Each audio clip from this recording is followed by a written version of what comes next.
It's just an old Hawaiian custom when I say aloha to you. It's just an old Hawaiian custom when I say that I love you too.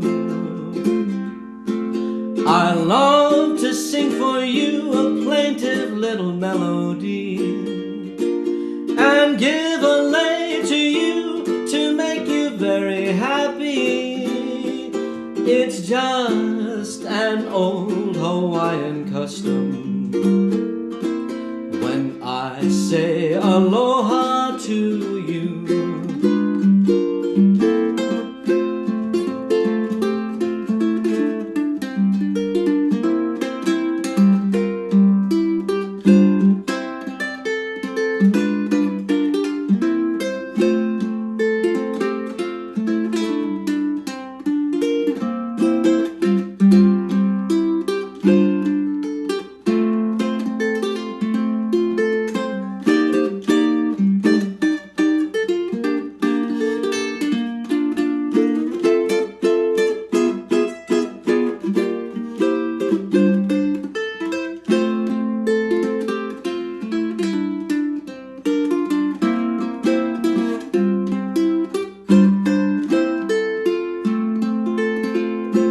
I long to sing for you a plaintive little melody and give a lay to you to make you very happy.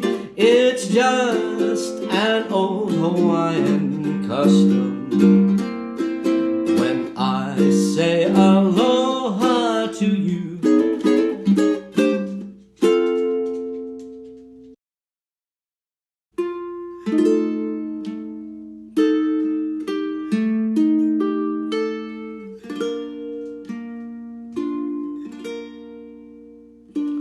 Out of the mist, lips I have kissed, call tenderly. Out of the west, hands I have pressed, beckon to me over the sea, waiting for me, lonely and blue. Somebody cries, somebody sighs, I love you, I love you. Drifting in dreams, drifting it seems, back to the shore, where hand in hand over the sand we'll stroll once more. Heart of my heart never will part, I hear her say, but with the dawn my dreams have gone astray. I hear the voice of my land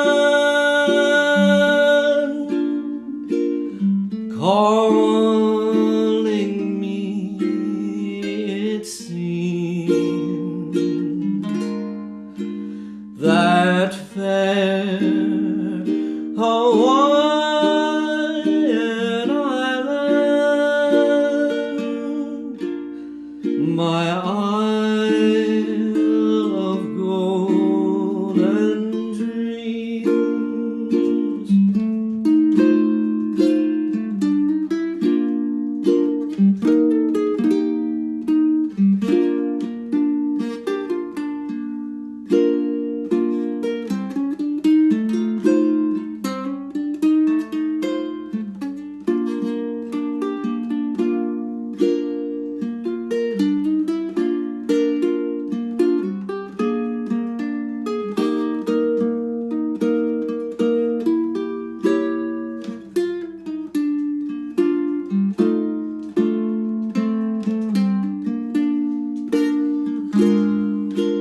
I hear the voice of my land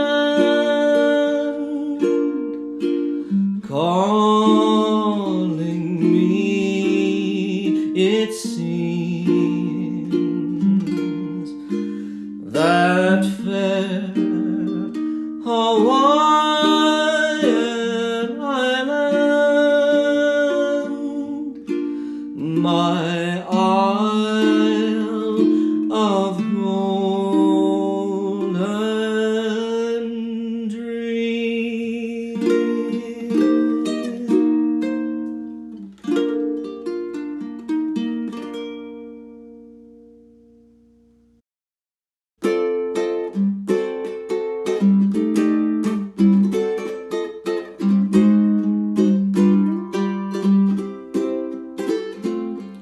Be wise, be smart, behave, my heart.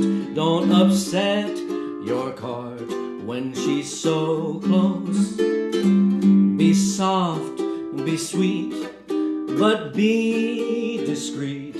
Don't go off your beat. She's too close for comfort, too close for comfort, please, not again. Too close to know just when to say when. Be firm, be fair, be sure, beware. On your guard, take care when there's such temptation. One thing leads to another, too late to run for cover. She's much too close for comfort now.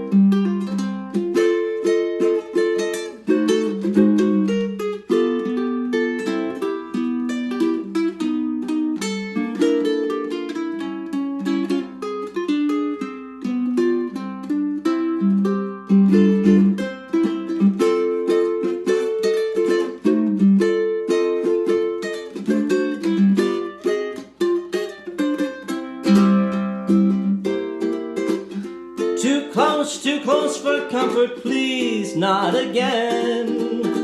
Too close to know just when to say when. Be firm, be fair, be sure, beware. On your guard, take care when there's such temptation. One thing leads to another, too late to run for cover. She's much too close for comfort now.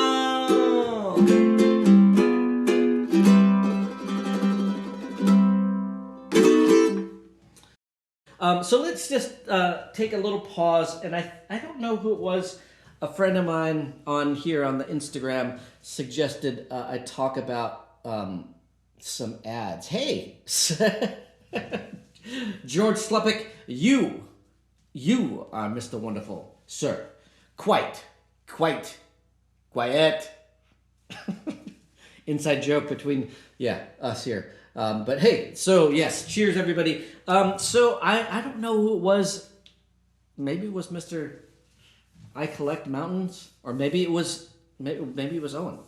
PPP collection. But anyway, they had a suggestion about me just reminiscing about some ads. I kind of dug through. I didn't really find that many things, but there we go. The PPP collection suggestion.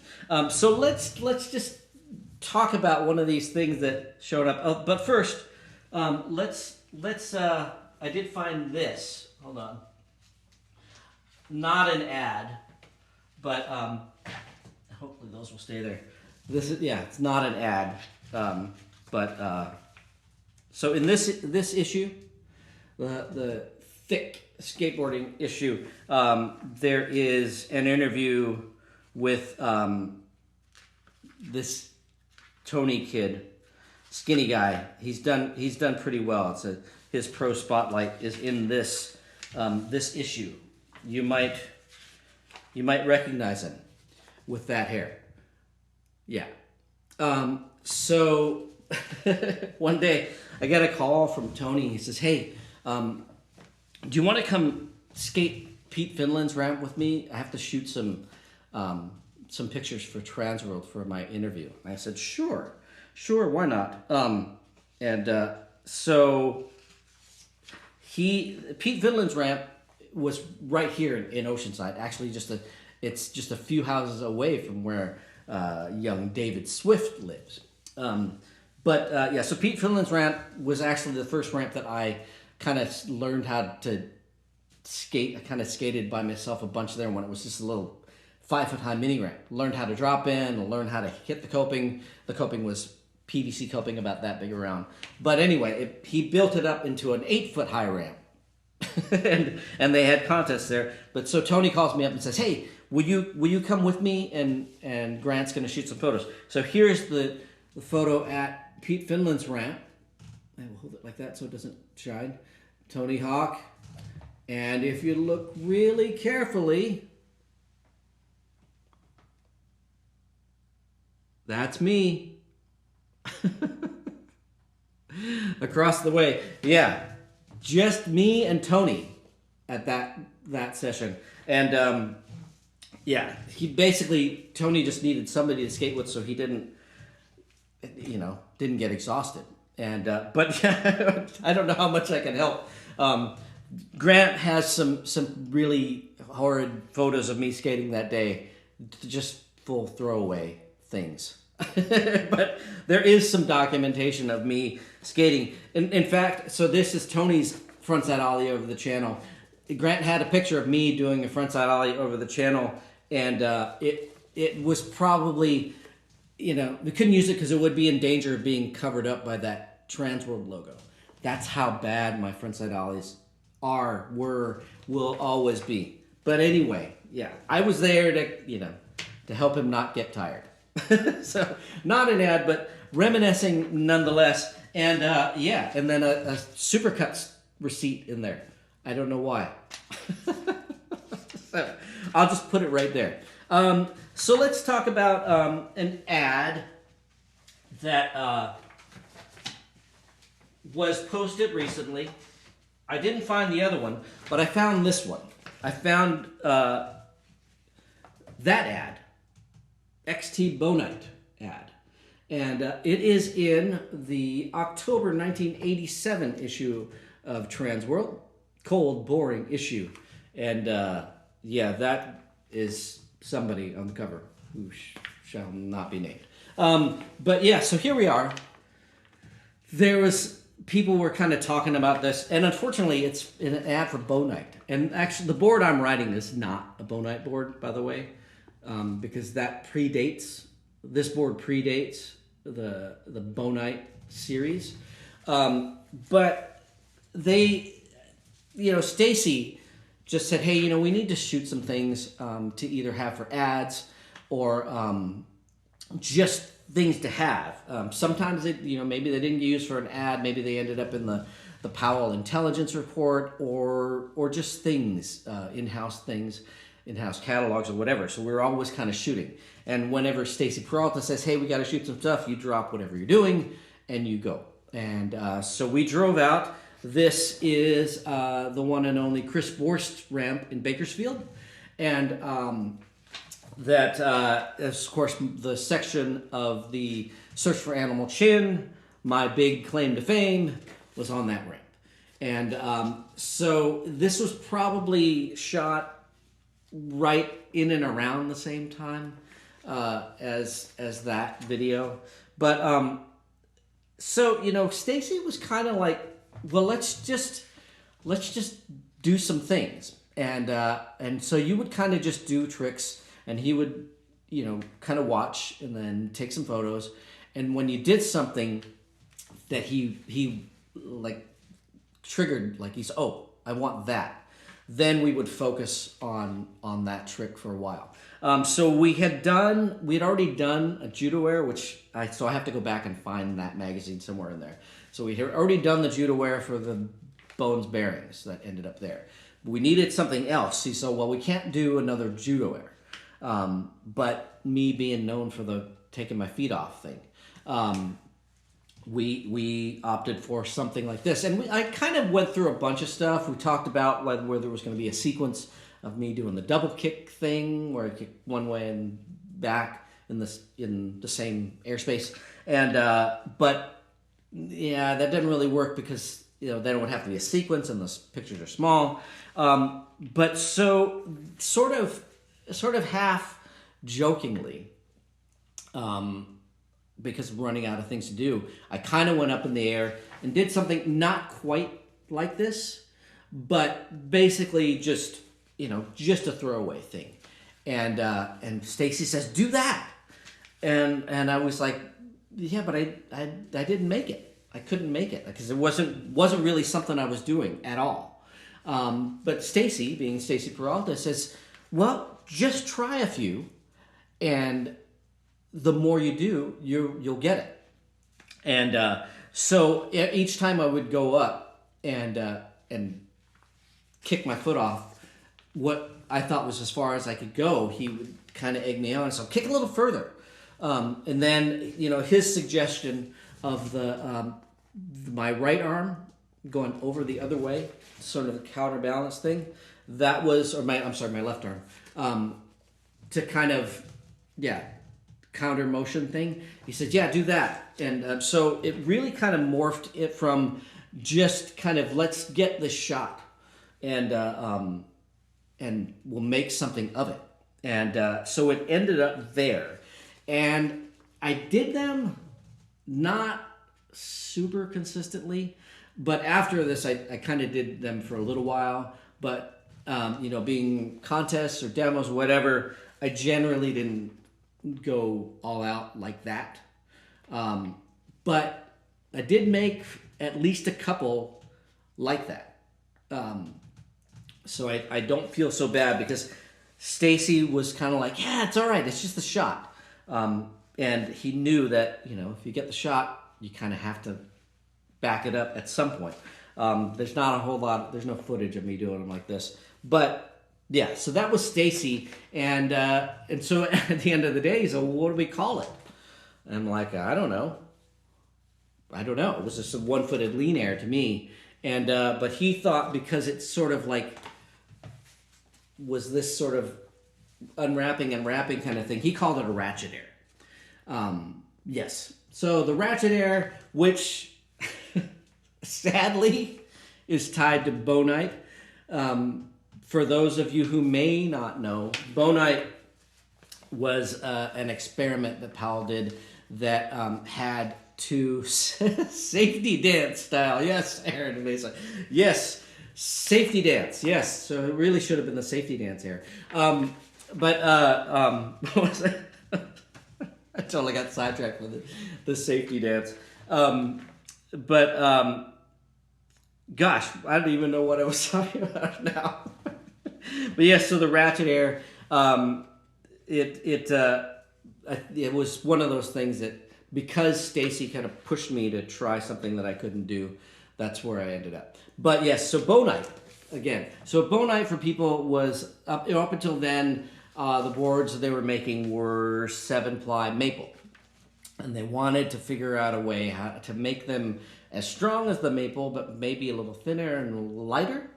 And so they came up with a thing that had two tough skin layers. Basically, it's kind of like roofing paper on the outside, and then two maple layers in the middle, and then these other lighter woods, poplar, to kind of maybe lighten it up. Unfortunately, that bonite, that graphite paper, was pretty heavy, and so the boards were still pretty heavy.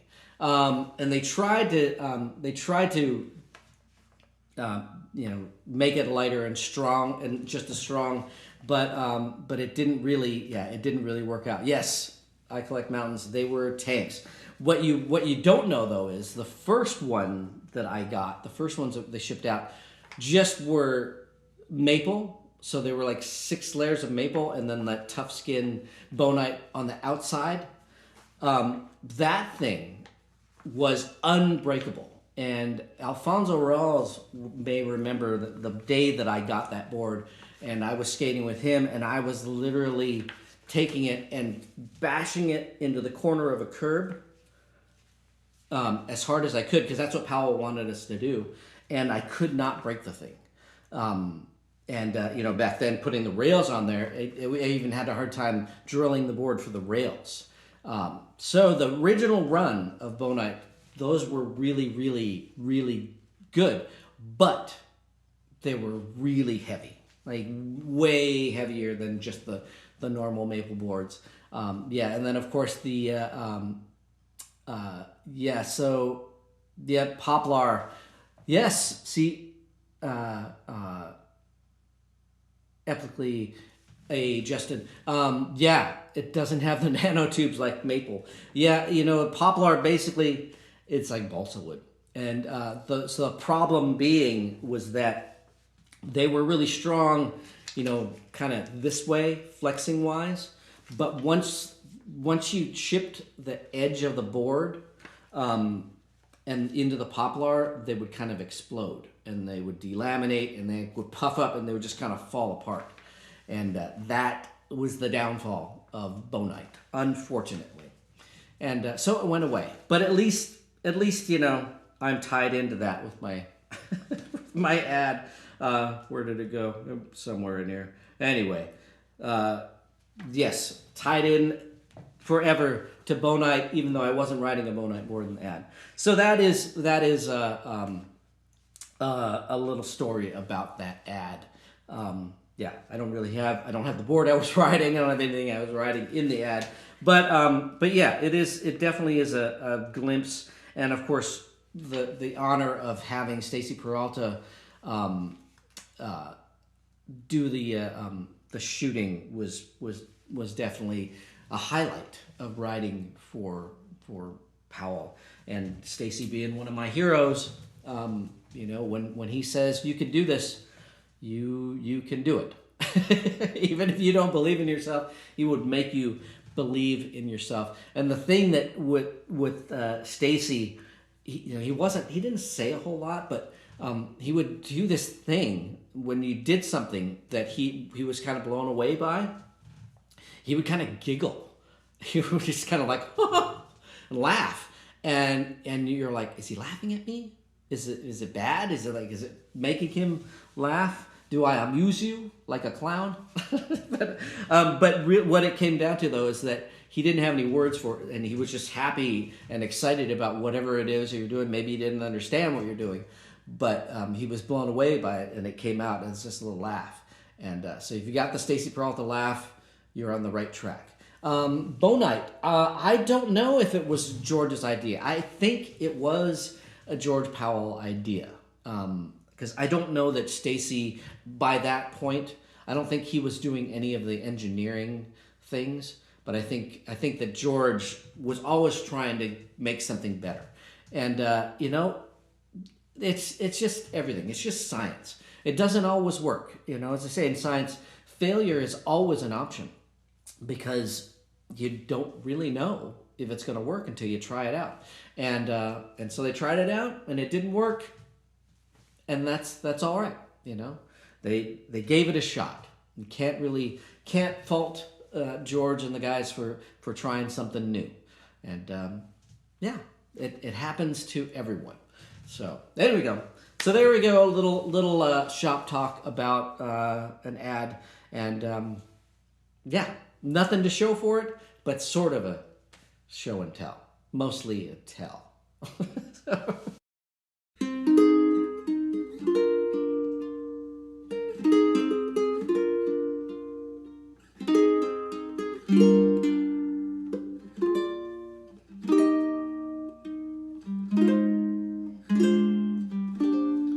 It seems we've stood and talked like this before.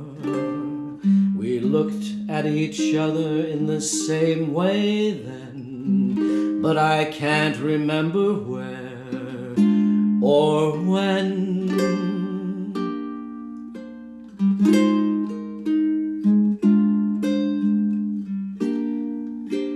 The clothes you're wearing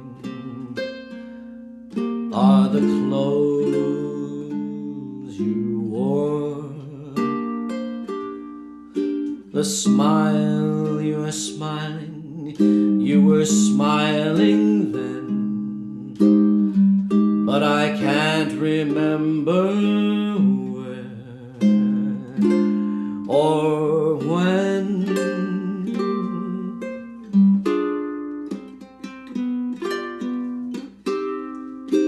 Some things that happen for the first time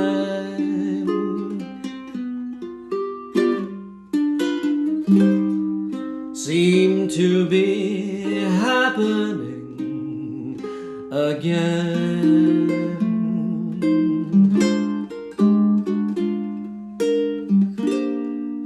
And so it seems that we have met before and laughed before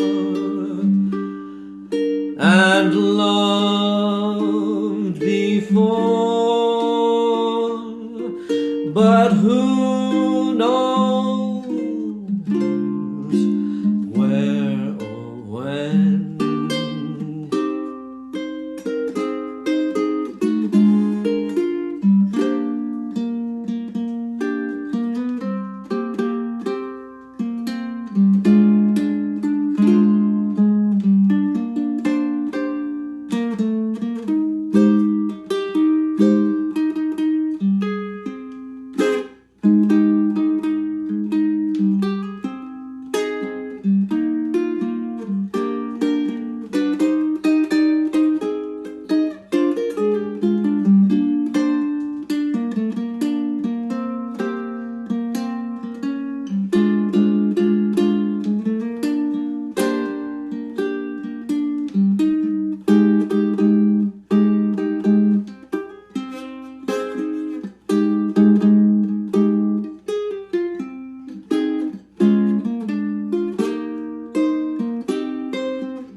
Some things that happen for the first time seem to be happening again,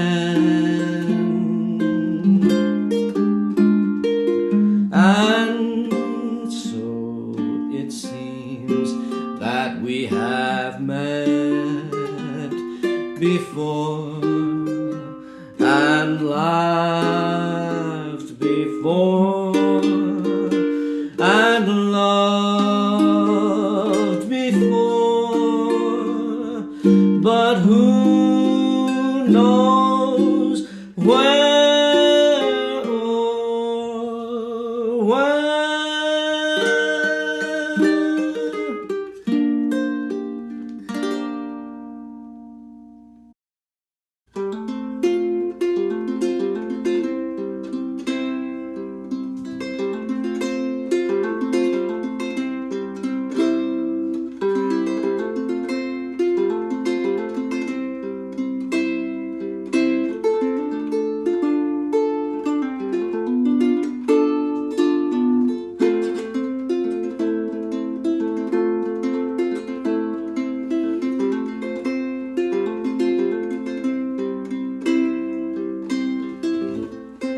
Which will you go for?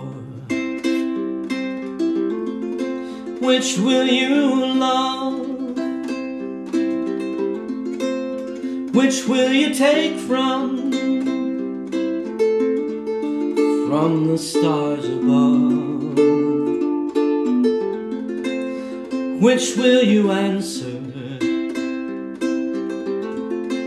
Which will you call? Which will you choose for your one and all? And tell me now, which will you love the best?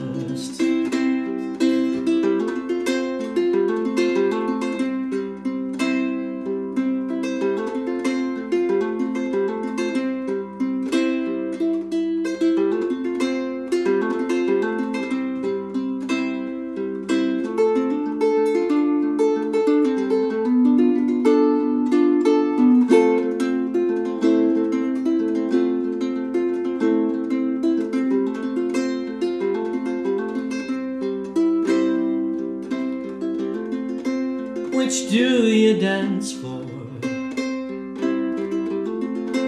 Which makes you shine? Which will you choose now, if you won't choose mine? Which will you hope for? Which can it be? Which will you take now, if you won't take me? And tell me now, which will